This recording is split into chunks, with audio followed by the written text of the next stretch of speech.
The nations of southeastern Europe have some of the largest and most extensive diasporas in the world, which is, in this case, not something to be proud of, which I can testify to as a member of the Serb diaspora myself. Most of these immigration waves occurred in the midst of economic and political crises, rendering departure towards a better life more than a necessity. Even with such a bitter, melancholic topic, this is gonna be a more light-hearted video, believe it or not, compared to topics which I've analyzed in the past weeks. So relax and take these numbers and statistics with a grain of salt, as most of them are only estimates, not official numbers. These estimates have an enormous range, as the processes of naturalization and assimilation in the target countries often lead to intermarriage and the development of transnational hybrid identities.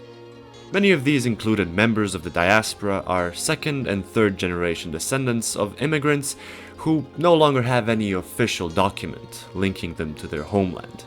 but will be included nonetheless. So prepare for a wave of melancholy and anger as we explore the overseas communities of our beloved Balkan nations, starting with the smallest one in proportion to the nation's population and working our way to the absolute winners, or should I say losers. As it's to be expected, the most economically developed nation of southeastern Europe, and the one most adjacent to the centers of global capitalism, Slovenia, is the one with the proportionally smallest overseas community, with 2 million out of the 2.5 million Slovenians living inside of the country's natural borders, which is equivalent to 20% diaspora. This includes some 130,000 people who are native to the neighboring countries of Italy and Austria, and some 200,000 to 300,000 Slovenes in the United States, and about 50,000 in Germany, Austria, and Canada respectively. The overseas community in the Americas draws its roots to the mass immigration craze of the early 20th century, where the alleged American dream promised newcomers with unlimited freedoms and opportunities, a trend which is observable among other Balkan nations as well. The rest of the diaspora can be explained with people fleeing due to economic reasons and war.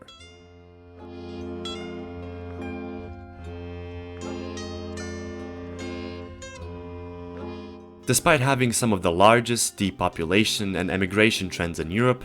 Bulgaria only ranks second to last in today's list, as the 3 million Bulgarians who live abroad, compared to the total national body of 9 million people, equates to quote-unquote only 35%, which only shows how tragic the situation really is. A big portion of these people live in historical Bulgarian territories in neighboring countries, including 600,000 people in Turkey and 300,000 in Greece. The rest is, similarly to the Slovenians, distributed among the USA, a significant diaspora in Spain, Germany, the UK, and Italy. Most of these Bulgarian settlers arrived through the US green card system, the same immigration craze as other Balkan nations, but especially after the fall of socialism in 1989 and after the country joined the EU in 2007, which was a green light for hundreds of thousands of economic refugees which found their fortunes in Western Europe.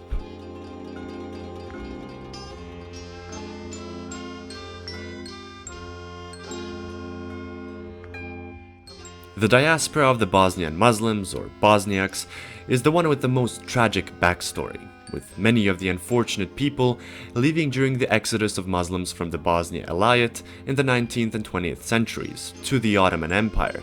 leaving almost 2 million contemporary Turkish citizens of Bosnian ancestry, according to the National Security Council of Turkey, most of which live in the Marmara region and Istanbul. 150,000 Bosniaks are natural to the region of Sandžak in Serbia, whereas 350,000 of them moved to the USA in the late 19th century. The rest of the Bosniak diaspora in Germany, Austria, and Sweden can be traced back to the tragic destiny of Bosnia and Herzegovina during the Yugoslav Civil War, making them subjects of ethnic cleansing, leading to a massive exodus to Western Europe during the 1990s. This equates to 40% of the population living outside of the country's borders, meaning 1.2 of 3 million people.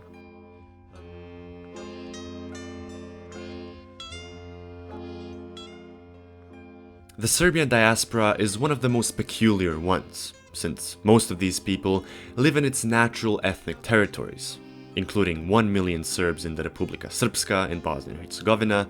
180,000 in Croatia and Montenegro respectively, and about 100,000 in Kosovo, meaning that 35% of this community is within its natural borders. The rest has left the country amidst the mass migration to the USA,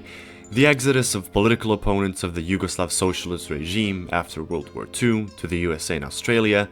and a wave of guest workers, or Gastarbeiter, to West Germany, Austria, Switzerland, Sweden, and France, following the signing of bilateral agreements between Western Europe and Yugoslavia. These numbers add up to 40%, or 4 out of 10 of the nation's members settle outside of its borders.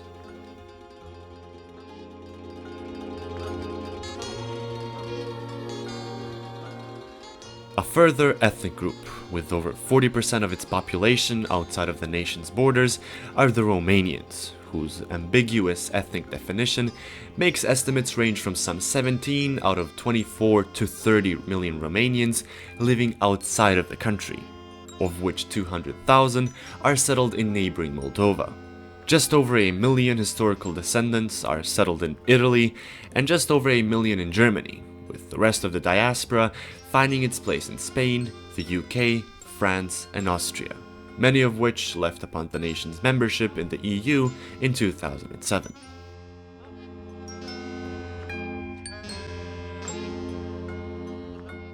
The smallest country on this list, with only under 300,000 inhabitants, has almost half of its entire population outside of the nation's borders, with 40,000 of self-identifying Montenegrins living in Serbia, and almost equally many in the USA, Argentina, Germany, and France respectively,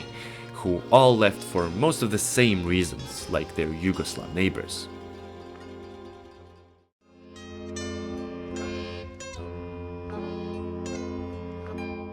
Similarly to its miniature neighbors, half of all self-proclaimed Macedonians live in the diaspora,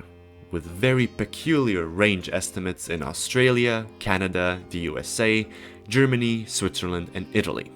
most of whom are refugees from the Greek Civil War, the Balkan Wars of the early 20th century, World War II, and also typical seasonal guest workers in Western Europe.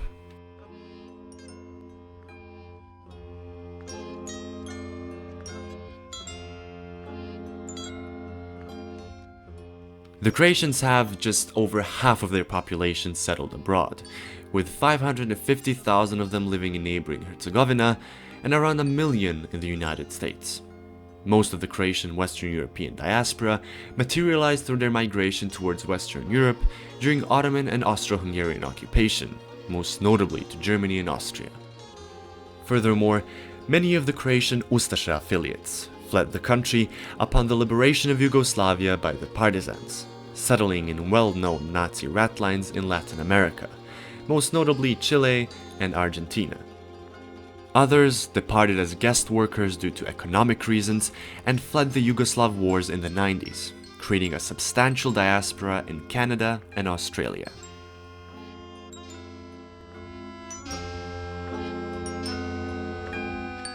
The Greek diaspora is one of the oldest and most vibrant in Europe, with 60% of the 24 to 27 million Greeks who live abroad, of which 700,000 are settled in historical territories of Cyprus and southern Albania.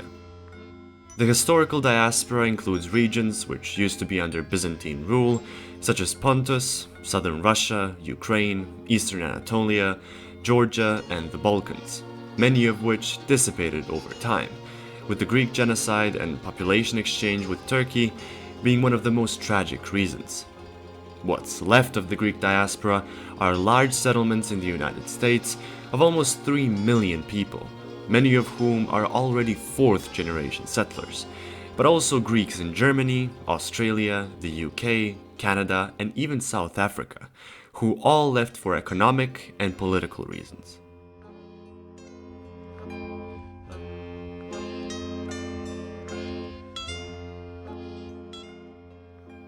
The clear winner of this diaspora ranking are the Albanians, of whom 75% live outside of the nation's borders.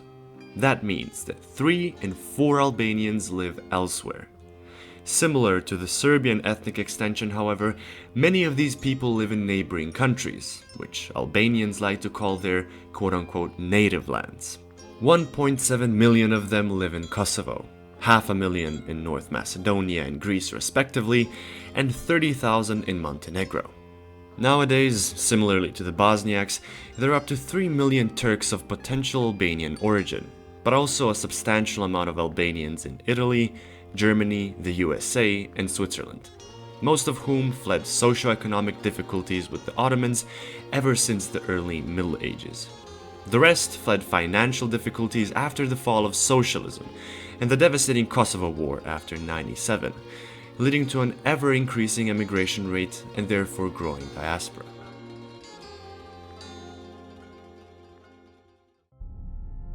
Conclusions which can be drawn from these estimates are rather pessimistic and sad.